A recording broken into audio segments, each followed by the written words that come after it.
Oh, it's right here.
Aloha kako! Thanks everyone, thank you for joining us here this afternoon for today's Community Resilience Fair. We're going to get started with our main program, so if you want to find your seats, grab a bite to eat.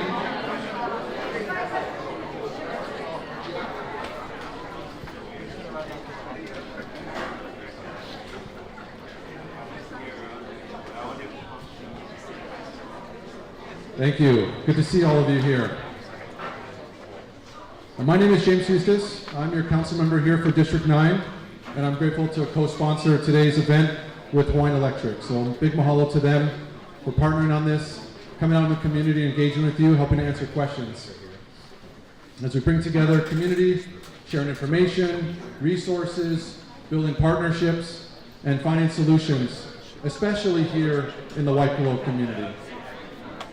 So we hope today that you can walk away with some things that you've received, some information about resources that we all look for to preventing wildfires, preparing for emergencies, that you walk away having a better understanding about our kuleana, our responsibility, ourselves, our family, our community, about how we keep each other safe, how we keep communities safe, and how we do our part as a part of that whole collective goal.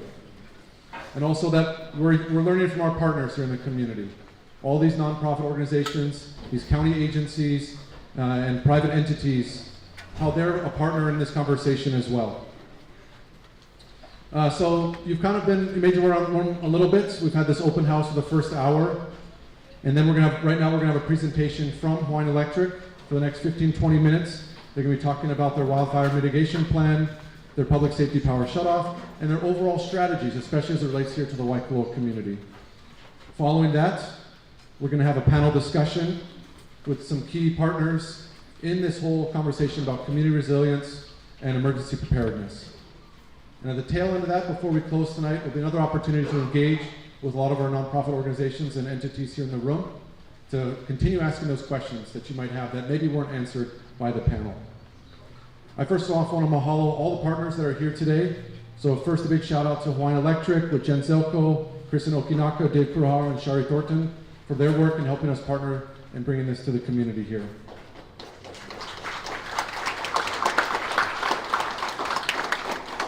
Some of our other rooms that have been around the room, we probably talked story with them a little bit. We have our Hawaii County Civil Defense Agency. We have our Hawaii County Department of Public Works in the back corner over there.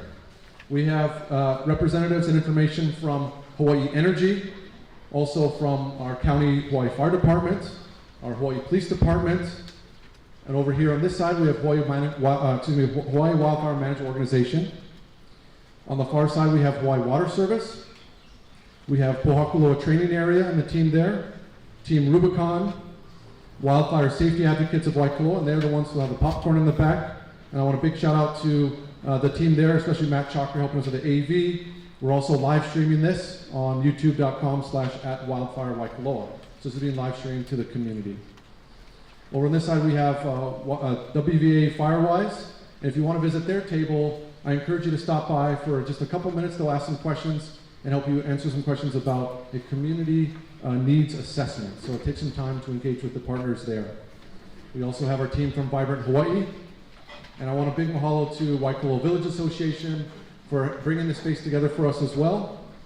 Big mahalo to Waikōloa Stables and their partnership in bringing a lot of the equipment into this space. And of course, to Waikōloa Elementary Middle School, the space we're in right now, and the principal, Phil Barber. So big shout out to them and mahalo to them. And of course, I couldn't be remiss without thanking my Council District 9 team, Kendra Bruno in the back there, and our intern Brenda Gomez, so please give them a big mahalo when you see them.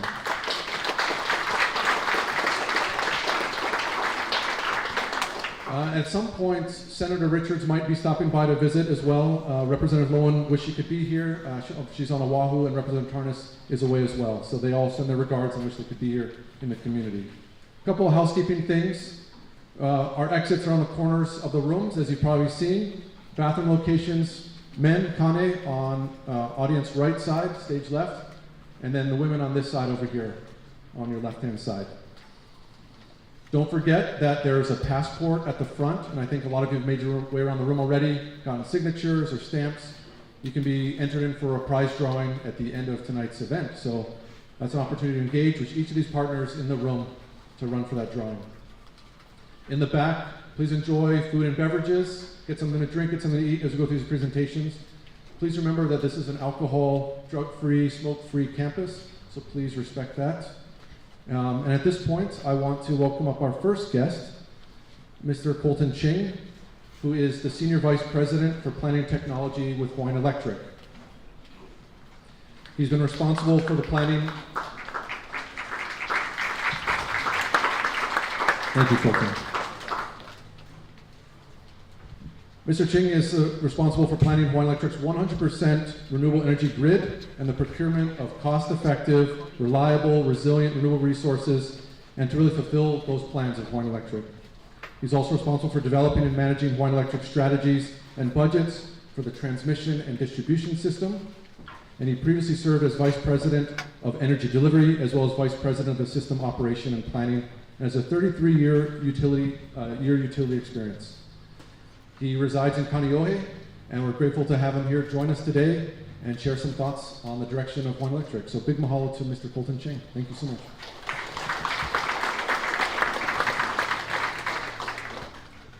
Thank you, Councilmember Hustace.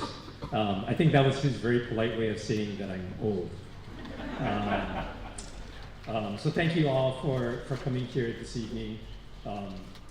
We've had a couple of resilience fairs throughout the state, but I'm always positively surprised by just the turnout and activity here on the Big Island. So you guys should all be applauded for just putting enough attention and priority to come to events like this tonight. So really thank you for being here. I'm gonna, over the next 15 minutes, just briefly cover some key elements of what we're doing with our wildfire safety strategy and the work to implement that. I'm really not doing good service to the report by covering it in 15 minutes, so I'll just hit the highlights, but we'll be here after the panel until 7. So if you have any more questions, want to dig into any of the details, please feel free to stop by and meet with me at the tables on your right.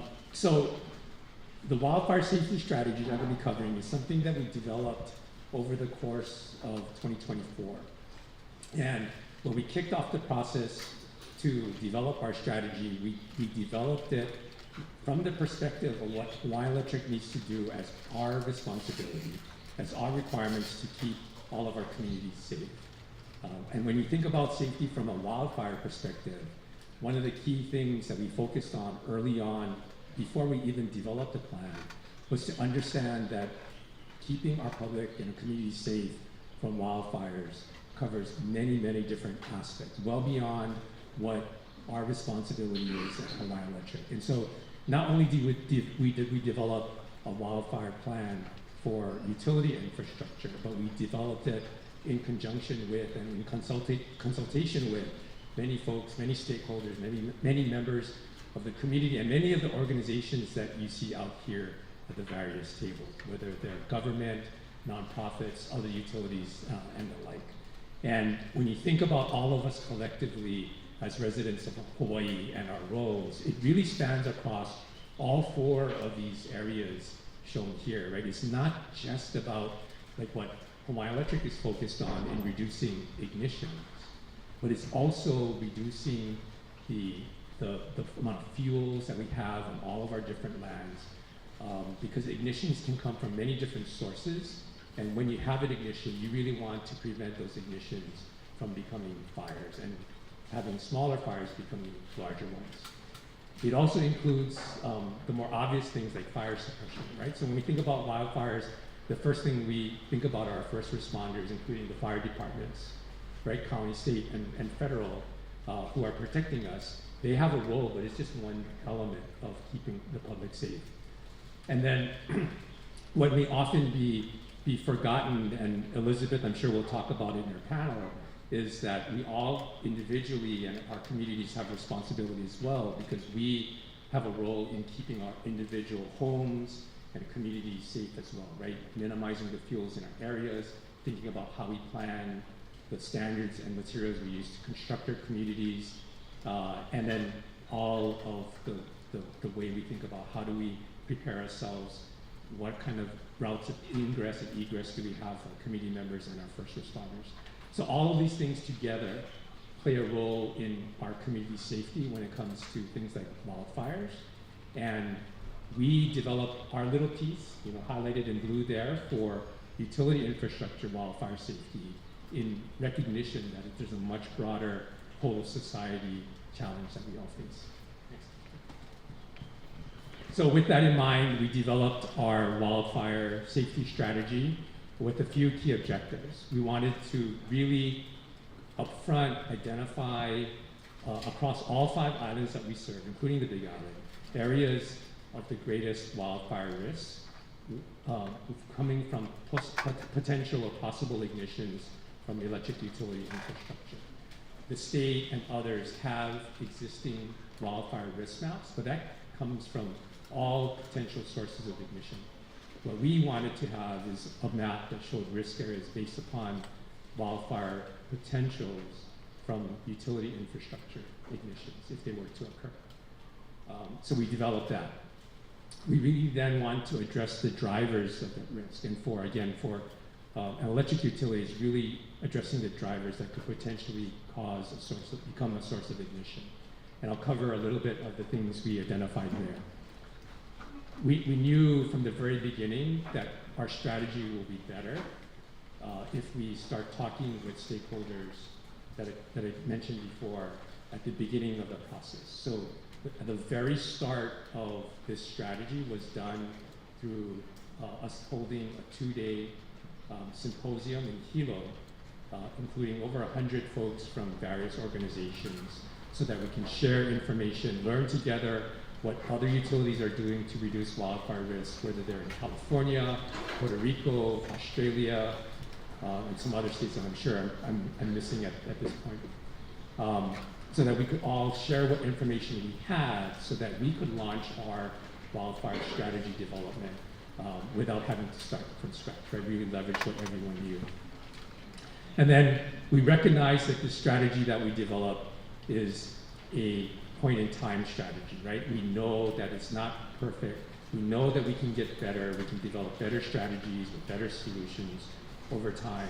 So we really committed to doing a continuous improvement effort on this. We plan to update our strategies every year and do a complete overhaul of our strategies every 3 years. So this is not a one and done thing. This is not cast in concrete. We're really looking to improve things as we go along. And then one thing that not every utility strategy has, but we felt was really important for ours, is to provide details on costs and schedules of the work we're looking to do. So we can provide detail to all of the readers of our strategy, whether it's communities like this, state regulators, our partners, so they knew with detail what we were planning to do with our strategy, right? It wasn't some broader set of notions that someone could not connect to what we were doing, and importantly, would allows them to connect what we were doing to what they may be doing on their end as well. So that was really an important element to our strategy. Next. So in terms of what we're doing, right, what are the things we're doing to reduce wildfire risk from utility infrastructure? We broke down our strategy into 4 sort of pillars or themes listed here. In the interest of time, I won't go into the details of them, but the main areas of work are around things like grid hardening, right? Hardening our grid, redesigning our grid where necessary. It's things like situational awareness. I'll talk a little bit more about the weather stations and cameras that we're deploying. This gives Hawaiian Electric and our partners greater visibility into what's happening in our grid, but also what's happening into areas surrounding where we have our infrastructure that can benefit all of us. It includes implementing some new and improved operational practices, things we can do operationally to keep our lines or lowering the risk of our lines from becoming sources of ignition, and I'll talk about some of those things we're doing there. And then, like I mentioned earlier, that process of including our stakeholders and partners in the development of our strategy doesn't end now that we've developed a strategy. We want to continue those conversations, to continue to improve our strategies, also to ensure that the work that we do stays coordinated with what all of our partners are doing as well. Next slide. Okay, so I mentioned developing risk maps. So the image here on the right shows you the risk maps that we developed for the Big Island. And this is a risk map, not to be confused with the risk maps that the Department of Land and Natural Resources created. In contrast to those, this risk map is looking at risks associated with potential ignition from utility infrastructure, right? Just that. When we develop those risk maps here for each of our islands, but in addition to the risk maps, here on the left is just a very quick listing of all of the key things that we prioritized in our strategy as things we should do, whether it's building things, whether it's changing how we do things, some of the way we operate our grid. A lot of those things are elements of our strategy. So it's not just simply building new infrastructure, it's really how we operate the grid as well. Now I'll get into some of the details in the following slides. Okay, so first for situational awareness, right? We can better predict what's going on, take action immediately after or sometimes in advance of an extreme condition occurring. We can do that better if we have more granular, real-time weather data, not just in some place like an airport that may be miles away from where our lines are, but right where our lines are located. And so we felt it was really important to install weather stations throughout the 5 islands. We've installed 5 just within the Waikōloa area. I think in the latest count we're over 50 throughout the 5 islands that we serve. But to complement that, we also wanted to include video cameras. These are video cameras that can have a 360-degree view around them, that some of them can zoom as much as 10x, so you can see things very far away. And they're strengthened through artificial intelligence, which is always scanning the images to alert personnel, operational personnel, that they see something that looks like a potential ignition or smoke, so that it can alert us to have a person then take a closer look at it. And these are sort of always working right there, our vanguards taking a look at what's out there, so we can detect what might be an ignition, whether it's coming from anything, right? It could be an emu, it could be fireworks, but it could be a legitimate fire. And we use these cameras so that we can see, sooner detect what might be a potential fire, so that our first responders can respond to it more quickly. And they have access to these cameras as well. And in fact, all of you have access to both the cameras and the weather stations through some publicly available websites. Okay.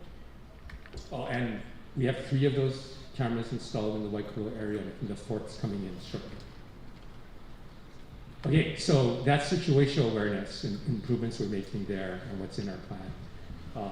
The other key element, one of the other 4 pillars, is around grid hardening. And so these include things like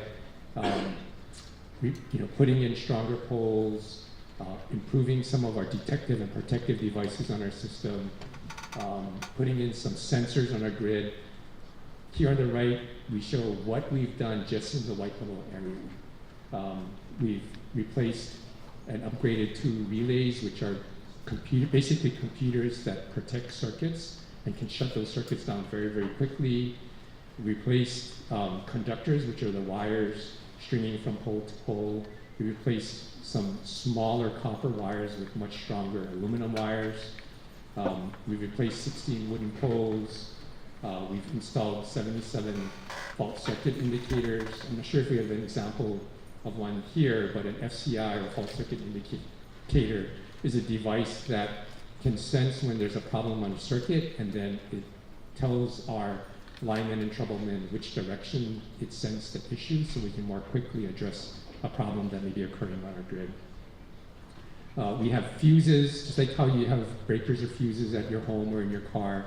We have fuses on the grid. We've replaced 168 of them within the Waikōloa area. And we replaced them with what we call fire-safe fuses. These are fuses that, if they were to see a high current and basically destroy themselves, right, kind of break apart to protect that circuit downstream, they do it in a way that prevents any sparks from flowing out of that fuse. And then we also replaced almost 200 lightning arresters, and I know Kevin was showing some there, so we have good examples of fuses and lightning arresters there. These lightning arresters are like surge arresters that you have in your home. They help to protect our electrical lines from big surges in power, so they operate in the same way. And we want to make sure that we replace them with the kinds that don't create any spark. Another key element of our strategy to build resilience and harden our grid is to install something called covered conductors. So covered conductors are like our current overhead conductors, except these conductors are covered with one or more layers of protective sheathing. And that sheathing insulates the conductor, which is the part that actually conducts electricity, prevents it from coming into contact with something on the outside, like if it's a tree branch or graduation seasons right now, right? A Mylar balloon from a graduation party. If they come into contact with a bare conductor, you have immediate electrical contact. The cover here, the insulation here, will provide that insulation. So it's like a cable or like an extension cable in your home, right? You got a bunch here. They have that insulation on it, so the electrical power in the lines is kept safe from a grounding source. So we're planning to replace about 7 miles of existing overhead traditional conductors with covered conductors in the area. Okay, so specifically, this is along the easement that we have for our 8200 transmission line. And so this is the image here. In that line, and on the poles, we actually have 2 circuits located or mounted to them. We have a transmission circuit at 69,000 volts at the top, and then below that we have a distribution circuit at 12,000 volts. They have different purposes, but they're both mounted on the same pole line. What we're planning to do there is to replace the existing poles there with stronger ones. And so the standard that we moved to today is to have poles, regardless of what they're made out of. They can be made out of steel, wood, or composite, which is a type of fiberglass. But we design them to the same strength. They're designed with the pole and with everything attached to it, right? All the cables, all the wires attached to it. They're designed to withstand the forces of winds of at least 105 miles an hour. And I say at least 105 miles an hour because the mechanics of it isn't like a direct wind number that ties to it, but if you kind of correlate it to what that wind speed would be, it's at least 105 mile per hour wind speed. So they're able to withstand much stronger winds. The conductors for the transmission will be replaced with new conductors in new condition. The distribution circuit, the one that's underneath, we're going to replace that conductor with covered conductor. That's our current plan today. That covered conductor was the design that I just showed you in the slide before. And you can see, one more thing for Kristen. So you can see in here, it's a good example of the pole line, right? So part of what I'm going to be talking about later are operational things like vegetation management. So this is actually a good image to show where in this pole line, we actually don't have vegetation within the energized sections of our pole line. That's something that's also part. So just keep that in mind as we talk about vegetation management in a future slide. Okay. Oh, which is this slide. Okay. So a part of our operational practices is to do something called enhanced vegetation management. So for many years, long before I started with Hawaiian Electric, we've always had a vegetation management program. We've always trimmed vegetation, branches, trees that were within a certain distance of what we call the energized section of the line. So in a pole where we have Hawaiian Electric lines, that's the energized section. And so we trim around the upper section of the pole any trees that are within a certain distance. And that distance is based upon the size of the easement, the space of land in which we have permission to trim. It's also based upon the type of vegetation that grows in areas. So you can imagine faster growing vegetation, we want more clearance. Slower growing vegetation, we're okay with less. But we stepped that up in our strategy. It includes both increasing the amount of space or clearance that we have in our trimming, and then where we have some equipment on our poles, we'll also trim at the base, trim vegetation at the base of the pole. And then our substations, right, those kind of square fenced-in areas where we have our transformers and other equipment that sends power to different communities, we're going to do something called facility clearance, which is to make sure that we're trimming any vegetation that might be around our substations. So a lot of that's in our plan. For the Waikōloa area specifically, we've also removed something called hazard trees. So a hazard tree is a tree that may be outside of an easement or right of way, but it may be big, where it could potentially fall into our lines, even though it's outside of that easement. Or it's a tree that, for whatever reason, may be weak, like because it may be diseased or aged. And so we've begun working with landowners of those lands in which these hazard trees are located to remove them, even if they might be outside of our easement. So we moved over 50 on Highway 190.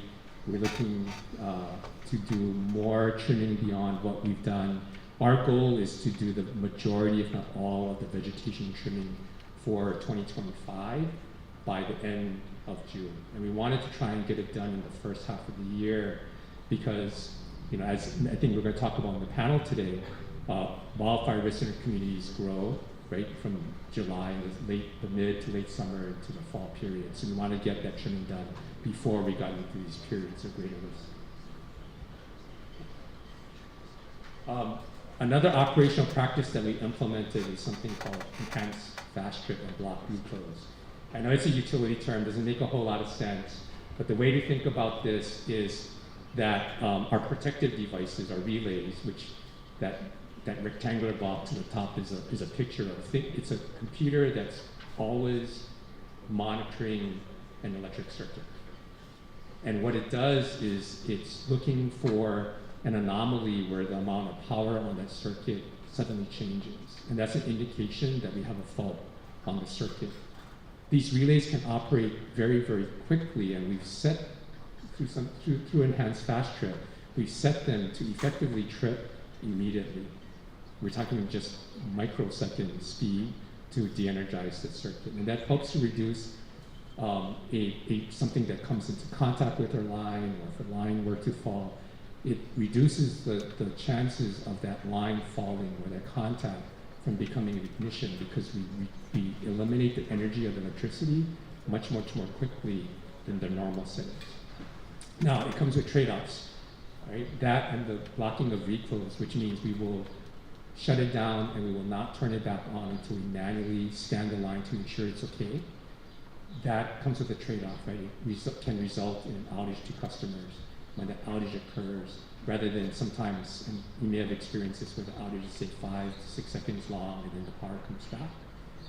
Rather than it coming back in a matter of seconds, it may take minutes, it may take hours to come back. So we need to now have one of our qualified electricians run that line to make sure it's okay. Which leads me into the last really key operational practice that's part of our strategy. I hope all of you are aware of our Public Safety Power Shutoff Program, or PSPS. This is something that we actually started while we were still developing the strategy. It's something that got rolled out last July, July 1st. And for the Big Island sections here in orange, including where we are today, right, we are in areas that our risk maps has identified as our highest wildfire risk areas. And so in addition to all the things I talked about, right, the operational practices, the EFT, the enhanced vegetation management, or the hardening we've done and plan to do in the future, we wanted another layer of protection. And PSPS, our Public Safety Power Shutoff, think of it as when conditions get very extreme, right, very risky, right, meaning high winds and low humidity, which doesn't happen all the time, but it can happen. But when it gets to very extreme conditions, rather than just relying that all of the things we've done will work and that if a fault occurs, it won't cause an ignition, if things become very risky, our PSPS program gives us the capability to proactively shut off power on individual circuits to prevent that circuit from becoming a source of ignition if something were to fall into our lines and whatnot. So this is a really important element of our strategy, but it's just one piece, right? But we do know that public safety power shutoffs and things that cause outages does impact all of us more than just not having power, right? Our partners, it affects their ability to respond and perform their duties on a day-to-day basis. So we've worked very diligently with many partners throughout the state to develop this PSPS plan, to activate it, right? So if we are approaching or we believe we may be experiencing sometime in the future conditions that may become so extreme that we may be doing a proactive shutoff, we activate our emergency response procedures. We start talking to Talmadge and his folks and many of the first responders here so that we can stay coordinated, the water companies, so that they are aware that power may be shut off, and then all of you, right, through our various channels of messaging. And we'll let you know as soon as we can. Ideally, we want to get up to 48 hours of advance notice. Unfortunately, we don't always get the kind of accuracy and fidelity in forecasting, and so sometimes even ourselves, we get a forecast update that doesn't give us that kind of notice. But we'll give you as much advance notice as we can, that not that we're just shutting off power, but we'll advance notice even when we're just getting ready to potentially shut off power. We're activating our emergency response. There's a lot of information and details. Hopefully you got it already through our PSPS outreach, but if you have more questions, please come to our table there and we can talk to you more about that program. So next slide, Christian. So a lot more information here, scan the QR codes. We got some pamphlets out there as well, so please join us at the panel, ask us any questions. Okay. Thank you.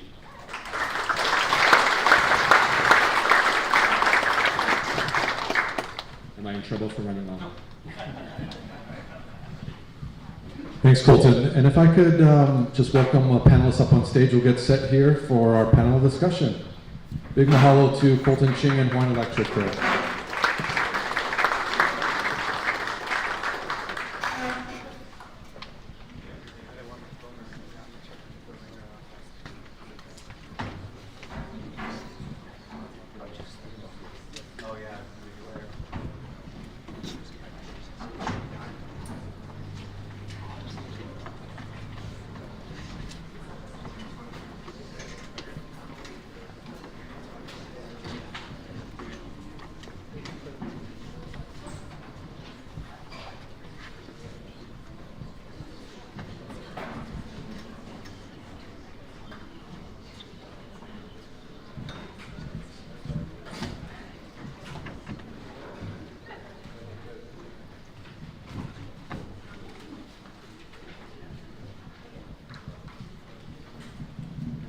Okay, thank you. If we could have the lights back up when we have a chance, that'd be awesome.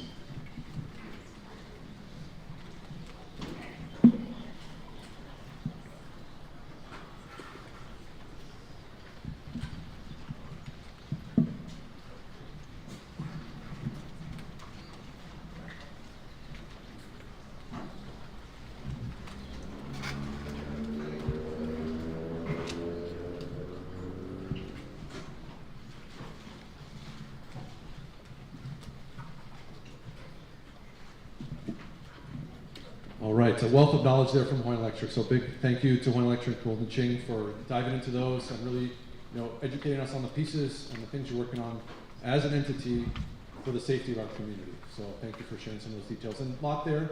So we do encourage you to, engage with the Hawaiian Electric team if you have more questions and specifics about some of those ideas there. At this point, we're going to have really an informal, kind of casual conversation with a number of our panelists here. I'm going to introduce them in a moment. We have some prepared questions ahead of time, But if you have a question that that very specific to you or we didn't touch on, I encourage you to visit the front table, grab one of the comment cards, and we'll have a runner bring up one of those. Other than that, I encourage you to grab something to eat and enjoy some of this conversation we have with some esteemed colleagues here. At the end of the day, all these individuals are community members like ourselves. So while they wear different hats, different badges, they have different experiences in the field, they are community members and are hearing the thoughts and the concerns that you have in the community. So we've heard from Mr. Colton Ching. I'm going to make a quick introduction of our other panelists up here today. First up, I just want to mahalo and apologies to our administrator for Oscar. I forgot to mention them earlier, but another one of our county agencies and departments if you have questions about sustainability, climate equity, and resilience. So thank you, Administrator, for being here. Okay, so on to our panelists here. First up, we have Talmadge Magno. He is our administrator from Civil Defense. He's been an administrator since 2017. Retired National Park Service Ranger for over 30 years, service throughout the U.S., graduate with a Federal Law Enforcement Training Center in Law Enforcement for Land Management Agency.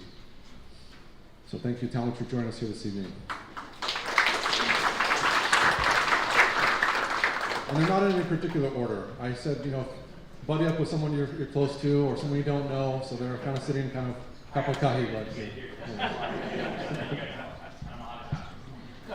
So next up is Battalion Chief Roy Henderson. He's a member of our Hawaii Fire Department for over 17 years, and about at least 9 of those, if not more, have been spent working on fire prevention, assisting the community in mitigating fire issues, and he's excited to be here today. Thank you, Battalion Chief. From our police department, we have Major Thomas Shopay III. He has over 24 years of service with the Hawaii Police Department. He's worked in patrol, vice, served on special response team as an operator, team sergeant, tactical commander, and commanded Area 2 Criminal Investigations Division, and has most recently served as Major of the Technical Service Division. Thank you, Major, for being here.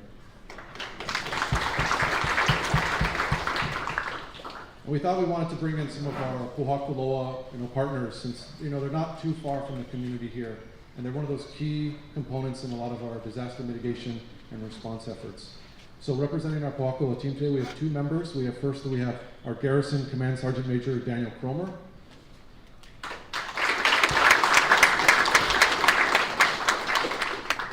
Sergeant Major hails from Cleveland, Ohio, and started his military journey 22 years ago as a construction engineer. His career has included comprehensive leadership positions, from team leader to his current role as Command Sergeant Major. Beyond his military service, Sergeant Major has deep ties to Hawaii, having resided on Oahu for more than 12 years, where he and his wife have raised their 2 children. Mahalo, Command Sergeant Major. And also representing some of our Pōhakuloa partners, we have Assistant Chief Logan Rogers. Logan Rogers is a highly experienced professional in the Federal Fire Service, boasting 25 years of dedicated service, and he currently holds the position of Assistant Chief of Training and Prevention, where he leverages his extensive knowledge in technical rescue and wildland response. Thank you, Assistant Chief. Next up, we have Geoff Fulks, who is the General Manager for Hawaii Water Service. Geoff has over 20 years of experience in water utility operations and management. He brings expertise and dedication to his role as General Manager for Hawaii Water. He oversees operations, customer service, water quality across Hawaii Water's districts on the Big Island, Maui, Oahu, Kauai, ensuring that our communities receive safe and reliable water. Mahalo, Geoff.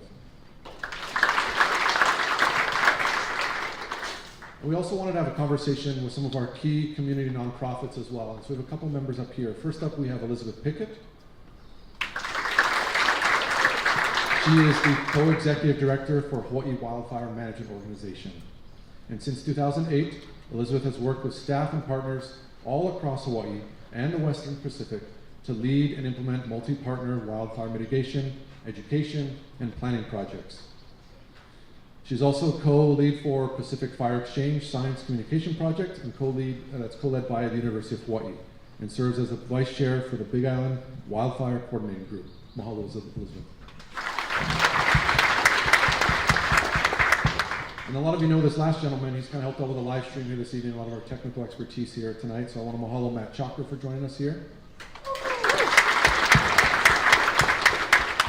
Matt is the Executive Director for Wildfire Safety Advocates of Waikōloa and the co-founder, which is a grassroots nonprofit dedicated to addressing large-scale wildfire and emergency preparedness needs of Waikōloa Village. And as a longtime resident parent, he brings personal investment and hands-on leadership to the community's most pressing challenges. So thank you to our panelists for being here today, and we're going to dive into some questions. And I've kind of given the heads up that they're going to be kind of like taking the hot mic and maybe passing it back and forth if there are particular things that speak to them. So if you, as I mentioned before, if you have any other thoughts or other questions, please grab one of the comment cards at the front table, and we'll have a runner bring them on up here. Okay, so what shall be our first question? Let's talk a little bit about evacuation information. And this is, broadly speaking about, what in the community and your responsibility as, in the public sector, private sector, and across the board, what roles should community play, should businesses play in helping improve or be a part of our evacuation strategies? Who'd like to jump in on that one? Major Shopay. Since I have the mic, I'll kind of start with that. So from the law enforcement side, obviously the fire concern is going to be handled by the fire department, but evacuation is a concern where law enforcement helps in that process. So what we look for, what makes our job a lot easier, and I know you've seen a lot of times as there's been evacuation drills here and actual evacuations here, is having a plan in place. We try and recommend to have always have your vehicle at least halfway, a tank of fuel that helps you get out because you may be stuck in traffic for a little while. As you move forward, knowing where you're going to go after that, and following the officer's commands as you go. Because if you realize every car that pulls up to an intersection and rolls their window down and asks the officer what's going on and where do I need to go, multiply that by every car that's trying to get out there, it's going to really slow things down. So if we have the plan in place, we know when it's time to go, we're in our car, we're going to follow the directions of the people out there that have that plan and are executing it, it does make things go a lot faster. We ask also that you communicate with your neighbors. Obviously, you are a representation of this community, but I know this is a much bigger community that is around here. So getting this message out to people to better prepare themselves and have that plan in place is something that is incredibly beneficial for us. Communicating along the times like this, when you have questions, ask ahead of time. Our panel is very, very knowledgeable, but we like to take the input so we can develop things that are better. Sometimes you think of things that may need to be considered, so we appreciate that input. From fire side, anybody else? One of the big key factors is when we're talking about evacuation, what happens a lot of times is because people aren't prepared and don't have their plan in place, it actually blocks a lot of fire mitigation efforts. So when people stop a car somewhere or they accidentally block an access point for us, we end up having to go all the way around. So ensuring that the neighborhoods are as open as possible. I know when these evacuations come, there's a lot that goes into it. So for us, the better informed you are and the better prepared you are, it actually makes our response a lot more effective. If you haven't thought through your evacuation planning yet, I just wanted to call your attention to the Hawaii Wildfire table over there, because the Ready, Set, Go resource walks you through how to prepare, how to make and practice your evacuation plan, what kind of things to think about, what to have in your go bag. And also it encourages you, the Ready, Set, Go. The go part is actually at the national level, the message is to leave early. And you can do that with the peace of knowing that your home will likely survive when you have all year long maintained your property, when you have everything ready to go to resist embers that might come into the community. You can leave early. You can use your spidey sense, you can follow your plan, you can go shopping, you can go to the beach, you can go to your friend's house, whatever you've already organized. And you can do that ahead of time, and that keeps the traffic more clear.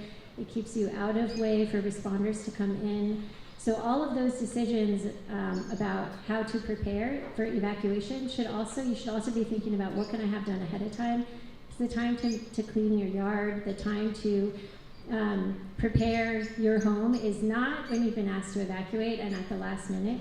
It's not something that you want to do when you're scared and you end up becoming a search and rescue because you've left late. You want to leave even before you've been told. You can always go back home if it's nothing. But you want to have all that stuff ready ahead of time, and you want to think about your neighbors if they have mobility challenges, if there's something they might need. This is kind of a community kako thing where we need to talk to each other, and we need to do all that way ahead of any kind of incident that might happen. So kind of branching off on that, if I could add another question to that layer is, what more can we do to really participate and encourage our kupuna to be part of these conversations? But then we also have sectors of our community that are non-English speakers too. What other sort of work are we pushing towards to engage with these different partners in our community?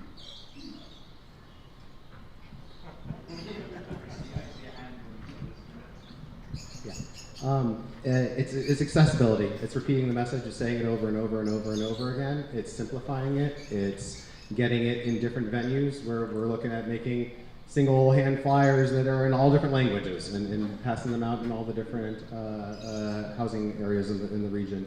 Just repetition. I want to go back real quick to the evacuation thing. I had 3 quick things. First up, it's education. Again, it's signing up for the things so you know about it when it happens. Sign up for Nixle alerts, sign up for Everbridge alerts, go talk to Talmadge and his team, they'll tell you all about the right ones that you gotta be on, do that. Second thing, when we left in 2021, we took 2 cars. I didn't know that was a mistake, but it is, because each car you put on the road is more traffic. So take 1 car, don't take 2 cars. That's an important thing. And yeah, those are the main ones. I'll pass it on in a minute.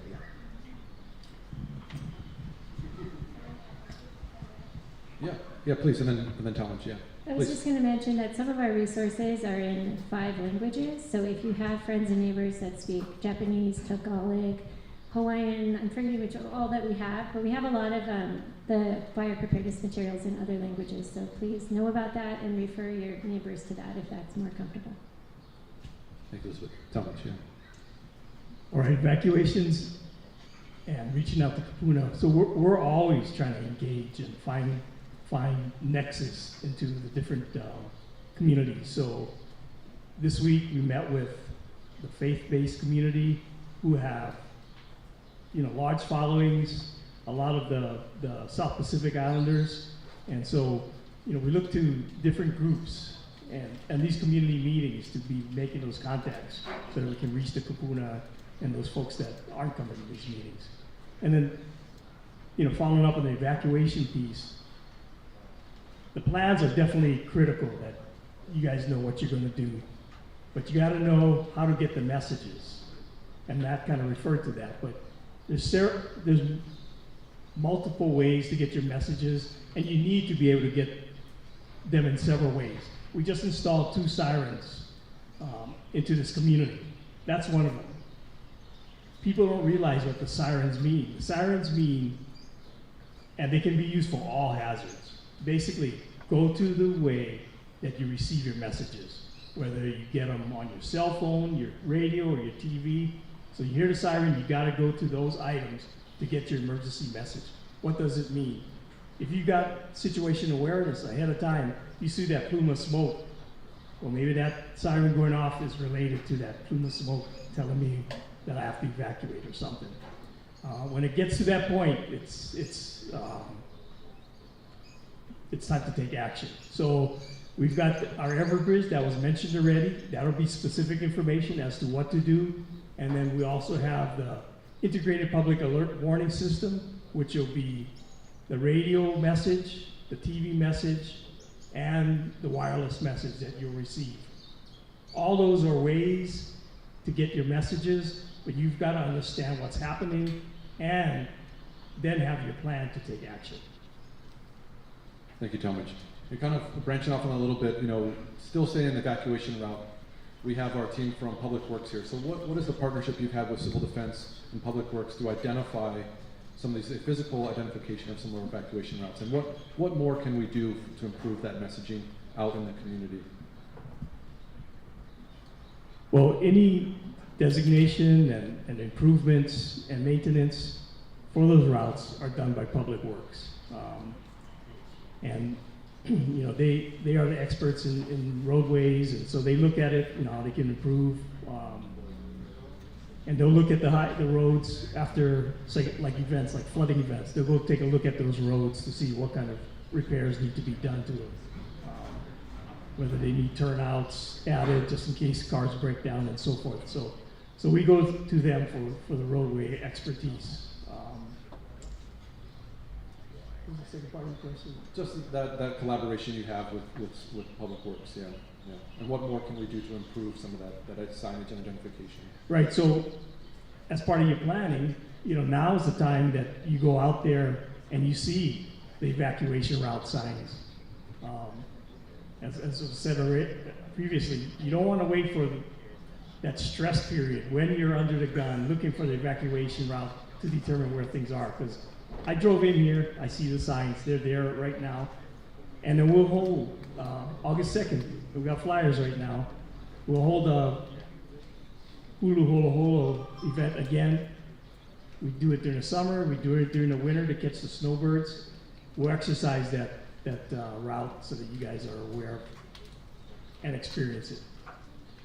Thank you, Commissioner. I appreciate the partnership you have with the community here to activate that space, to allow opportunities to engage in community, so they familiarize themselves with that evacuation route that exists on Blue Street. So thank you. Going to pivot a little bit to some of what we can do as community members, homeowners. We've heard from Hawaiian Electric about the work that they're doing and hardening the grid. So what are some cost-effective measures that we can take on as homeowners to improve our own household and our own property? Or maybe targeted towards some of our community partners here. One of the things that's really important for us is, and we get lots of these, I get a lot of these phone calls, is my neighbor's grass is really long or they're not cutting their hedges. And believe you me, I spend half of my day sometimes listening to people that are upset about grass in their neighbors' yards. So one of the best things we can do is take care of our own properties, but also encourage. I know sometimes Team Rubicon did a bunch of stuff out here last year, right? They did a bunch of stuff, and so any type of community mitigation efforts that help kind of keep down the fuels is what makes a major difference. Because obviously, the less fuels we have, the way better our chances are of stopping the fire and slowing it down before it actually moves into the home space, right? I noticed they're doing a bunch of brake work around here now and doing stuff even down on the hills and stuff. So as much as we can, just personally in your own house is great. They also have home assessments, which we're going to say All right, so our organization has had the opportunity to be a part of the Lahaina investigation, the Los Angeles fires investigation. I recently came back from the Marshall Fire in Colorado, where we've really had an opportunity to unpack what happened here. Why did these communities burn? How did we have so much loss? And when we actually tracked the fire spread, for instance, Lahaina had 200 yards of grass only that burned, and it was actually the fuels, meaning cars, combustibles, couches, pet beds, leaf debris, within the community that caught. It was a neighborhood fire, what we call a conflagration, structure to structure to structure within the neighborhood. So when we talk about the grass on the outside, or we talk about our neighbors or whatever, actually the most powerful protective zone of action you have is from your outside wall, your structure 5 feet out. Because the homes that survived had really clear, non-combustible areas in that 5-foot perimeter. That means rake, sweep, clear, clean. You have to think about the fact that most of these homes burn from the inside out. So if you have single pane window or louvered windows and the embers get inside, it's actually your couch and your carpet and your other things that are burning. Cracked tile on the roof, the embers get in, because when we have ember storms, it's like a blizzard, and the embers are going to find the weakness in your home and property. And so that's why we keep saying, it's back to your home, get an assessment, you can sign up over there. We have these educational walkarounds where we look, right, see? You can sign up and we can actually walk around, and it's not an inspection, it's not an evaluation, it's just the tips and tricks you can do with a professional eye so that you can actually take care of that zone. Because actually, that's where we can make or break what happens within our neighborhoods. And so we're really emphasizing that piece of things. Excuse me. Okay, so I'm the new guy here, just like you all. I've only been here about 3 months. I'm a recycler. You can ask my guys. I was here about 13 years ago. And I got to come back after working in California for most of the time. And one interesting thing about working in California is go to a lot of wildfires, and our statewide mutual response. We work together. We don't see boundaries. We don't see borders. And I've been to some of these fires we're talking about here, and it's amazing to see these firewise communities, these communities that have taken that responsibility and cleared just 5 feet from their yards. 5 feet in their yards, entire blocks of neighborhoods are saved. And we're talking in dense pine forests too. I was in the Caldor fire, 2021. Major firestorm. We have to think about that now. This is a firestorm. People don't understand. LA burns, and you think, well, it's a neighborhood. It's not a wildfire. I don't understand. And it's just that everything in its path catches fire. So I take you back to this Caldor fire. So this is in a pine forest, but the houses that took care of themselves and the neighbors that watched out for each other, I would see giant fire breaks within a neighborhood for these places that took care, the houses that took care of themselves. So that's real. And it might sound kind of harsh what I'm about to say, but when we go in and we triage your houses, we come into a city block, five engines will come in. And I'm gonna look for winners and I'm gonna look for losers. And I'm gonna put my emphasis on the winner. I am. I've only got 5 engines. Each engine only has 3 or 4 guys on it. Here, smaller engines, maybe 2 or 3 guys. I can't put a lot of work, I can't put that much work into saving up a structure that hasn't been prepped. So I'm gonna look for that house that has done the prep work, and I can put my assets there first. So just take that into consideration. Just a few feet from your house can do a tremendous amount of good.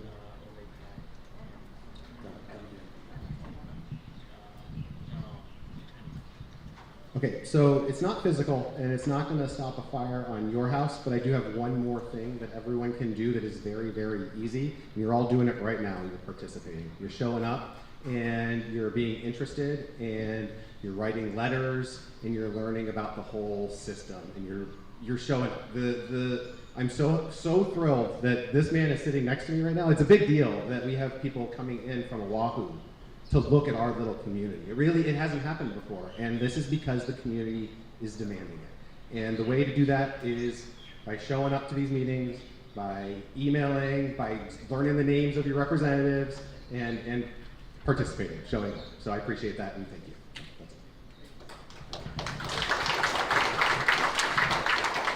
Back to some other specifics on hardening on our home.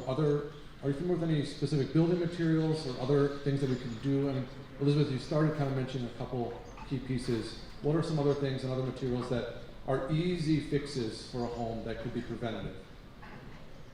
Well, I mentioned break it, sweep it, clear all your dead and dying branches and leaves and all of that away from your home. That's something we can do all the time. We recommend clearing all that leaf debris and leaf litter if you happen to have rain gutters. Your windows are really vulnerable area, so you definitely don't want bushes and things under there that could catch fire because your windows can crack from that heat, and that's what allows embers in. But in terms of hardening the structure, we have a lot of recommendations. They're all listed. There's so many things that you can do. The centerfold of the Ready, Set, Go is every little last thing you can do. If you're in for a big remodel or you're ready to invest, of course, we want to make sure your roof is as Class A and non-combustible as possible, but there's small things you can do. If you have a 1/4 inch a screen, you can put that on all of your vents, like 1/8 inch. So yeah, 1/8 inch, sorry. It's gone around a bunch, but all the science is saying the smaller, better. So you don't want embers to be able to get into your home. So those screens are really important. If your house is on post and pier, same thing. You can screen with non-combustible screen underneath because you just don't want the embers to get into your structure, and you don't want anything near or around your structure or your homes to be able to ignite and catch fire. So there's a ton of stuff like that you can do, but it all adds up, and you have to think about your home as a system where all of it needs to be, because the embers will find the weakest link. So you really want to make a plan to try to get through all of that. That said, we've been working with a national entity that's been costing that out for what that takes to retrofit or to build safe from the start in Hawaii, looking at materials that are available to us that fit within the kind of buildings that we like to have, and all of that is available now. What's available at Home Depot, at Lowe's, at HPM, how much that costs, what it looks like, all of that work has now been done. So you actually have a menu, and you can go see what kinds of things you can work on, and that's available on our website as well.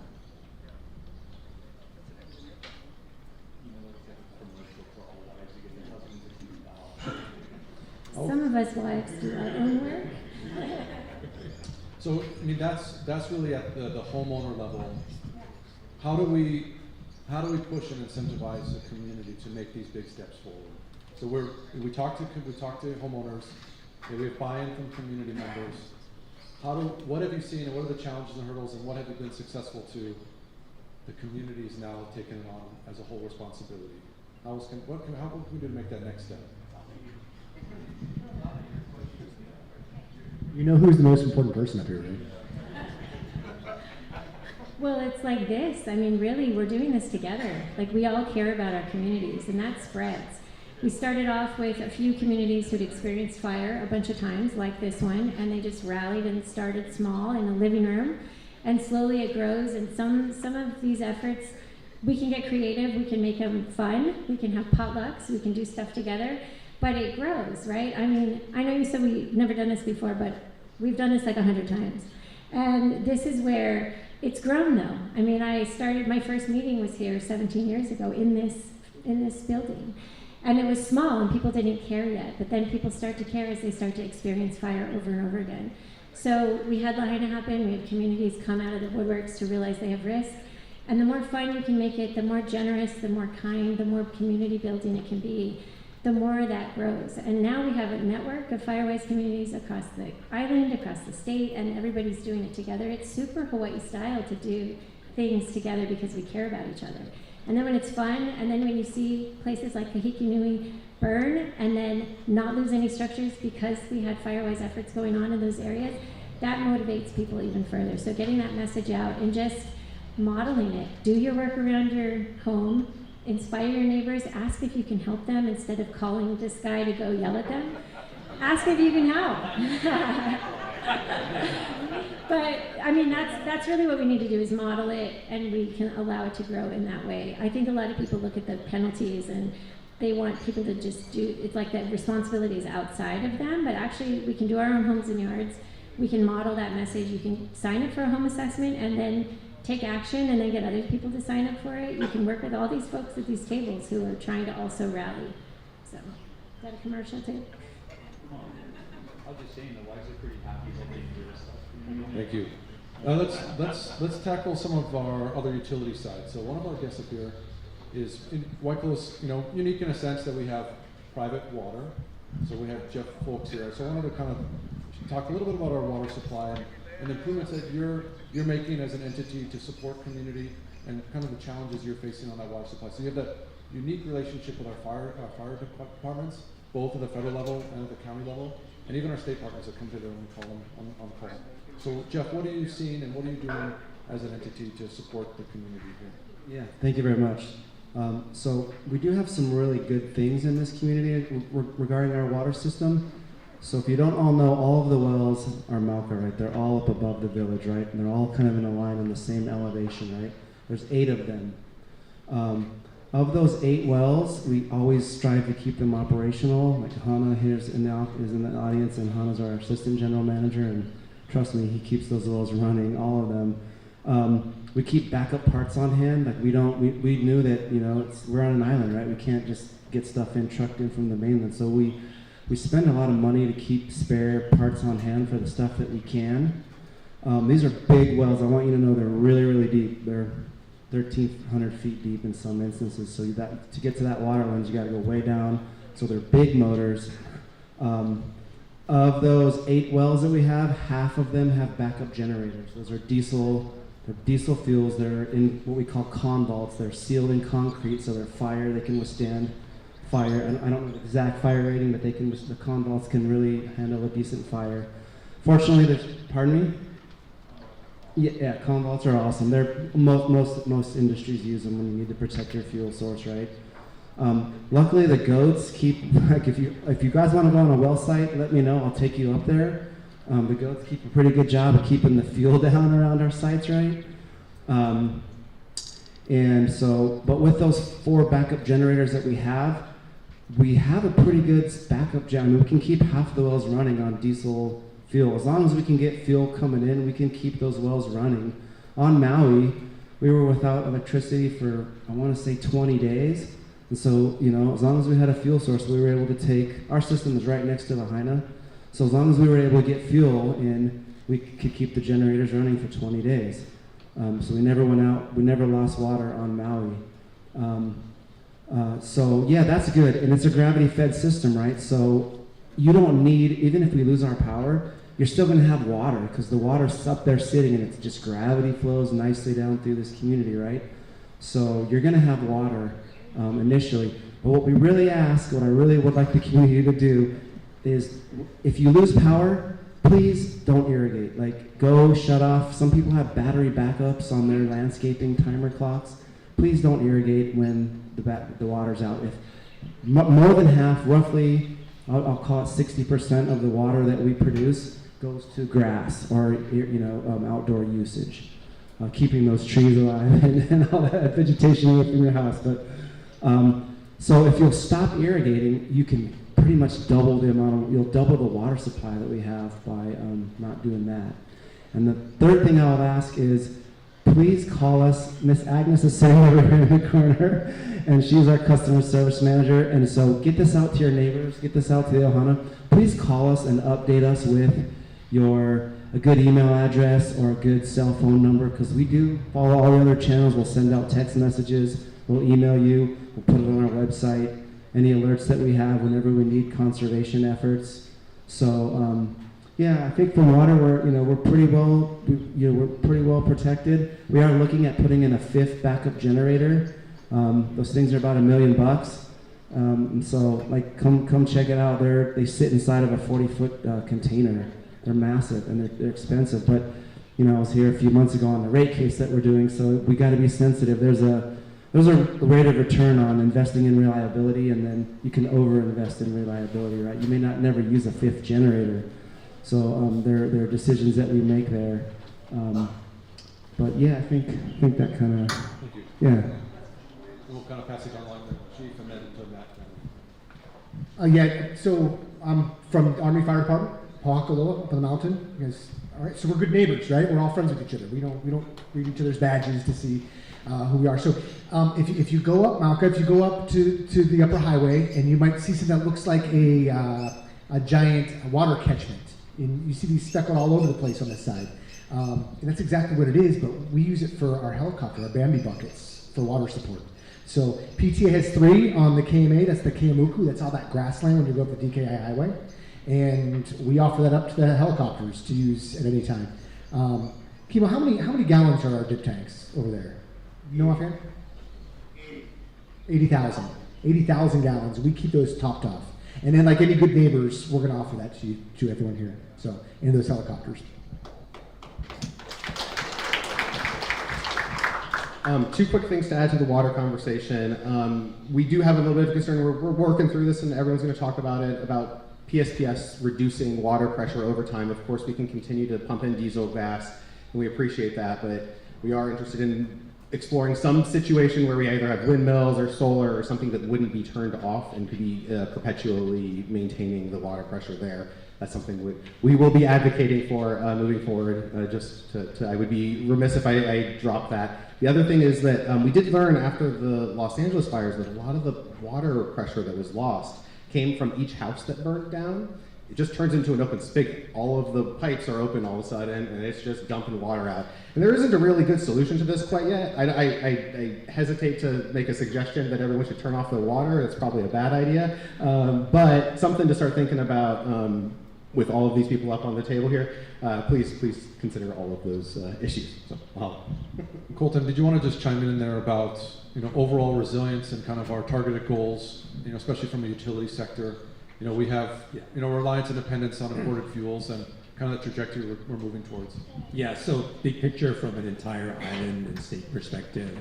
I'm not sure if everyone knows this, but the Big Island was first last year in 2024. This island had the greatest percentage of electricity coming from renewable energy resources. We beat Hawai at about just a hair under 60%. And if Matt had added a few more panels to his house, I think we would have gone right over 60. So you guys should all, first of all, be really acknowledge the accomplishments as an island you guys been able to make.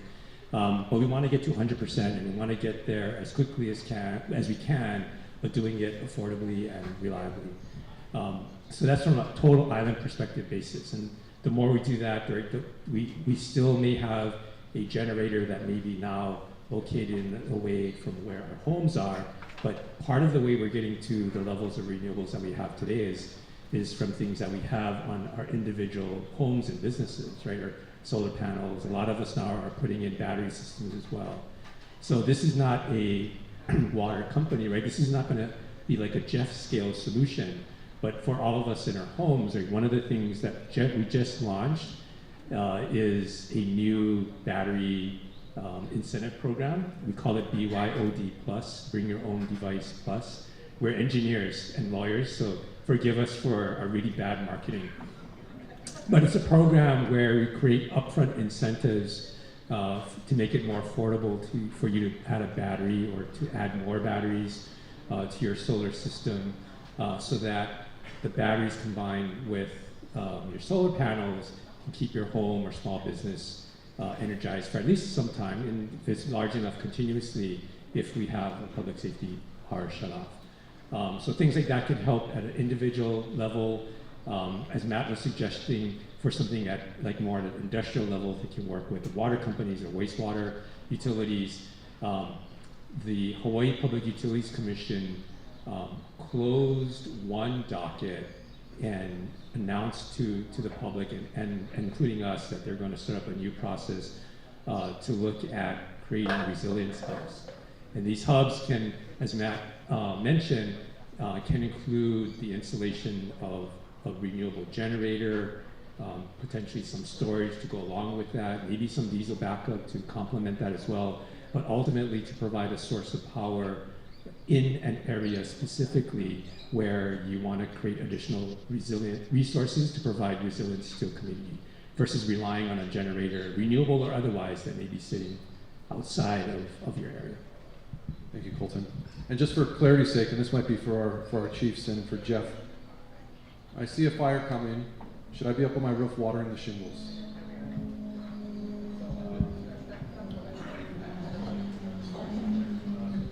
Just for clarity's sake, because it's a question that comes up. People are trying to protect their own home. So I will say this, a lot of times when there's an emergency, your common sense gets thrown out the window. And so sometimes what people do is you actually put yourself in harm's way.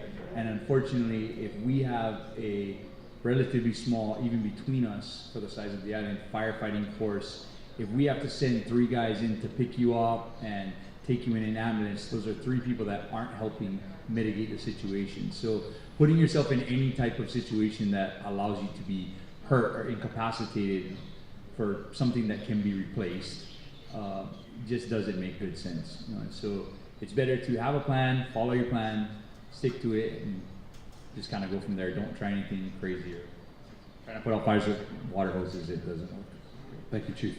Maybe a question for Command Sergeant Major. You know, your role in PTA, and you have Assistant Chief with you as well, but you know, assessing the capacity we have here at the county level and our state partners, when do you take that step into some of these situations? When are you activated to participate in some of these larger scale events?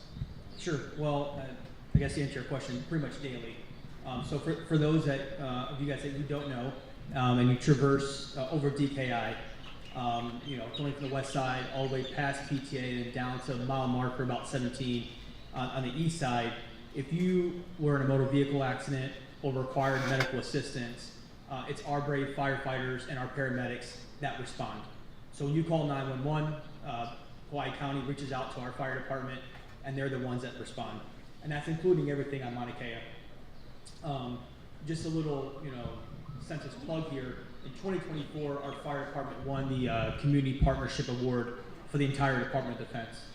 And I think what that highlights is that we have a routine and continuous relationship with the fire department, the police department, our county, and our state and local representatives. So in a time of a disaster, we're not meeting somebody for the first time. I think tomorrow is another Hawaii County Fire Department is coming up to PTA to train.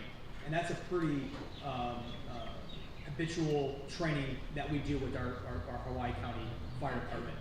as well as our police department. So in the event that, to your question, sir, if the exercise or the event is so large and, we're evacuating east, as you know, PTA is pretty much the midway point before you get back down into Hilo. So we do provide, or because of where we're located, it kind of keeps us away from a lot of the other natural disasters just because of the elevation. And some of you may or may not know, there's an airfield at about 7,000 feet above sea level. It's an area that could be a staging base between West and East Hawaii. But I guess to conclude, daily, it's something between tourists and Mauna Kea, motor vehicle accidents, and the goats and all that stuff. But I will say one thing about the goats that I've learned recently. They don't like the fountain grass. So they're great for eating grass for fire breaks, but they don't eat the stuff we want them to eat. I mean, they will legitimately starve before they eat that fountain grass. I guess it's really bad on their intestines and their stomachs, so they just don't eat it. And unfortunately, that's some of the stuff that we know can cause fires pretty quickly. So the goats do some good, but be careful as you're driving up DKI because they're obviously always in the road. Thank you, sir. Thank you, Sergeant Major. We're gonna kind of wrap up here in just a little bit, but I just want to throw a question out to the group. One of the last two questions possibly here. In your years of experience, from all the different things you've done in your leadership roles, from community to different sectors, private and public, what other community-driven initiatives have you seen out there that have worked positively, have worked well, that you think could be replicated here across the county in community here? Anything come to mind? Start real quick to that to Mike. I have been, I guess you can call it, fortunate enough to respond to hurricanes, tsunamis, and earthquakes globally, starting with Hurricane Katrina. And the one thing I thought made the most impact was just the community relationships, nonprofit organizations, church groups that really came together in a time of a life-changing event. And I think it's a powerful thing. I think we witnessed it in Lahaina, and we're still witnessing that the power that Ohana neighbors can do during a time like that, I thought was probably the most beneficial.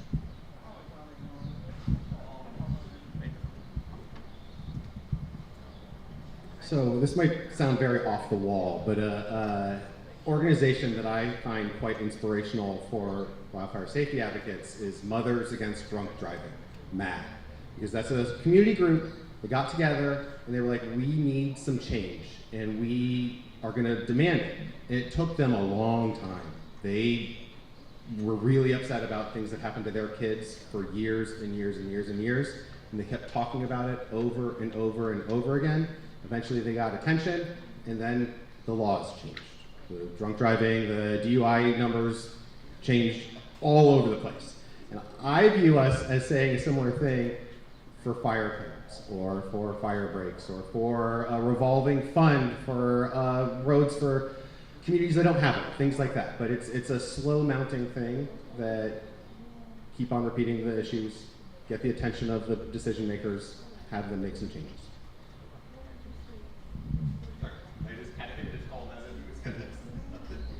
Any other final tidbits of thoughts or words of wisdom you want to share as we kind of wrap up here? Anyone that wanted to share some thoughts, please.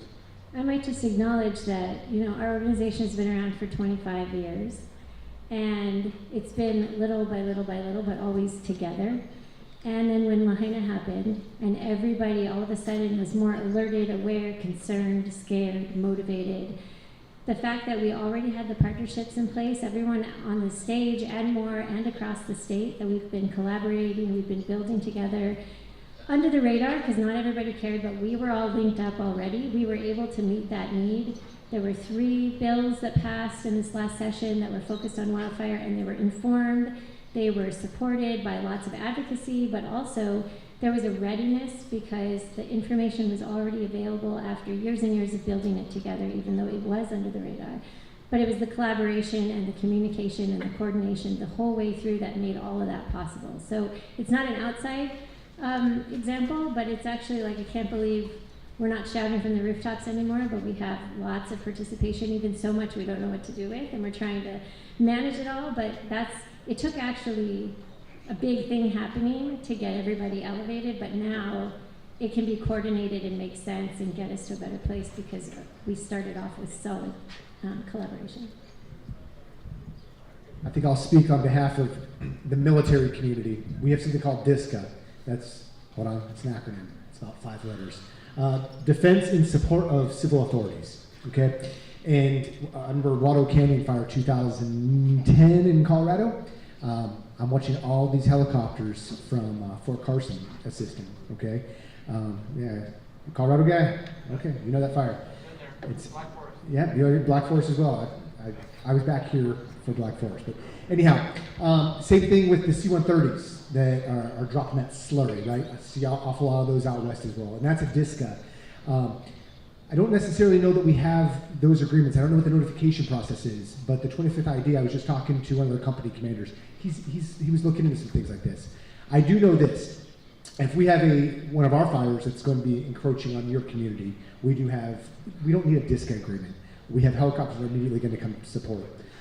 But I digress a little bit. That's when we're talking about what I've seen in other communities that are wildfire prone, is they have those agreements in place. I don't know what it looks like here. I can't speak for that right now.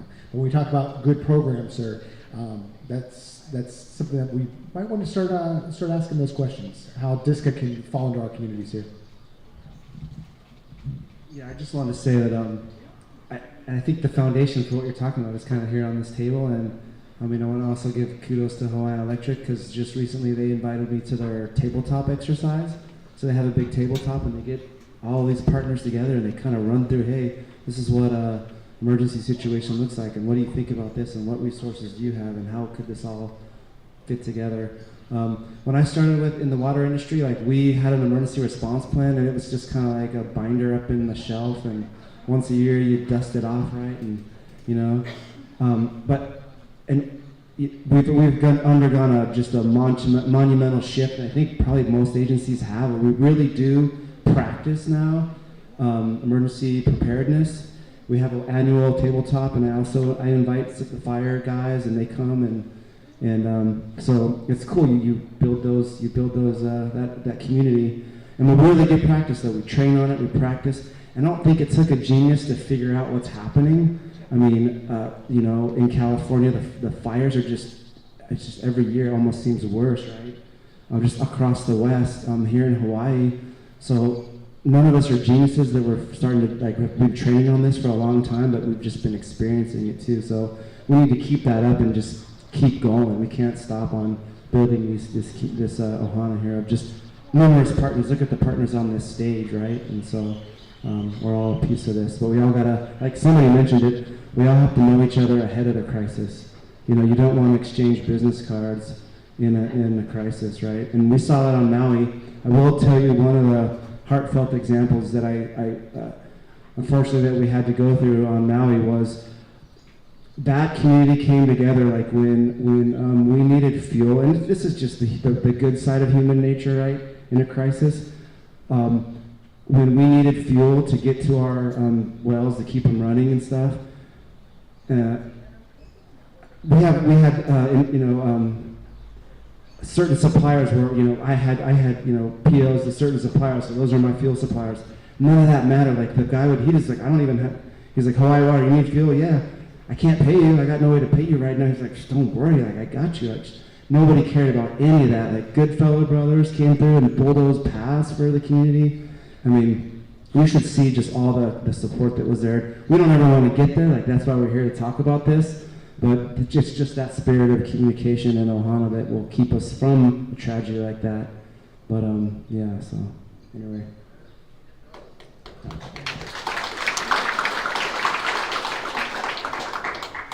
So in emergency management, we call this creating the initial conditions. So what we're doing is creating an initial condition of a higher level for when we get hit by a disaster.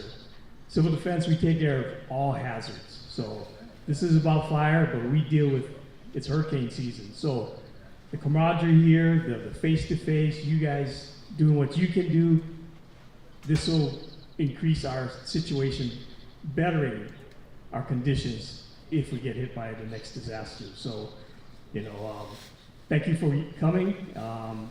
We'll do this for hurricanes or whatever faces us, but we look at all hazards and creating these conditions. Thank you.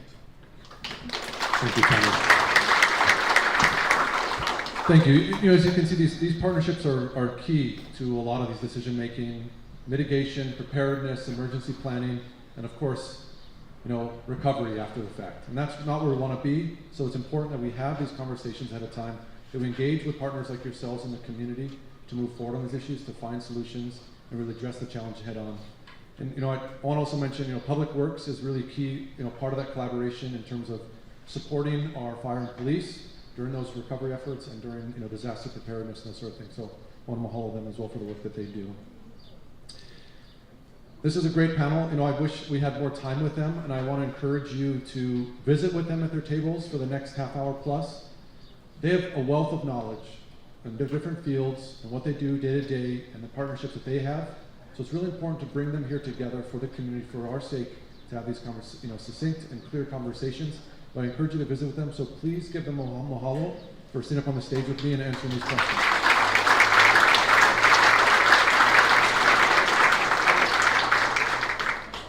You know, these partnerships they really demonstrate here today, and the interest in the community is key to tackling these challenges that we face, especially in our leeward communities, but as Talmadge says, across the island, we face a lot of these different disasters, especially in an island community. So there's a lot of things that we have to deal with together, and these leaders are really key to solving these challenges.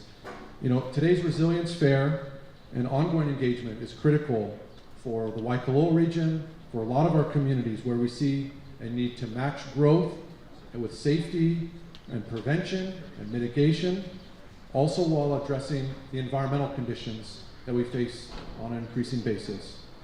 So I want to mahalo all of you for joining us here this evening, this afternoon.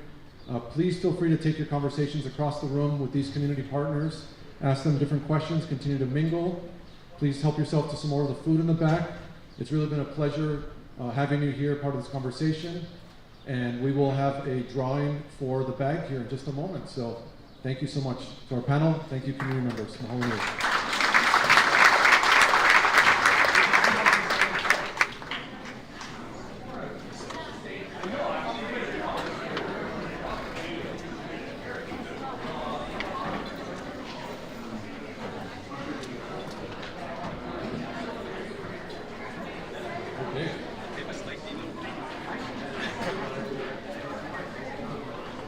Okay, so we're going to surprise you now and do 3 drawings for those that have completed their passports. Does anyone out there still want to complete their passport? Hasn't yet? I think we've got, everyone's put their names in.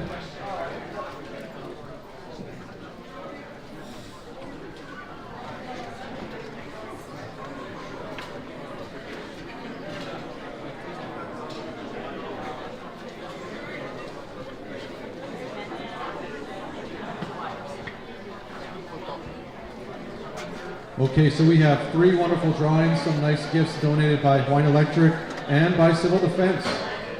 So our first, Jen's going to draw our first name here. Thank you. Our first individual is Kathleen McCann. Hey!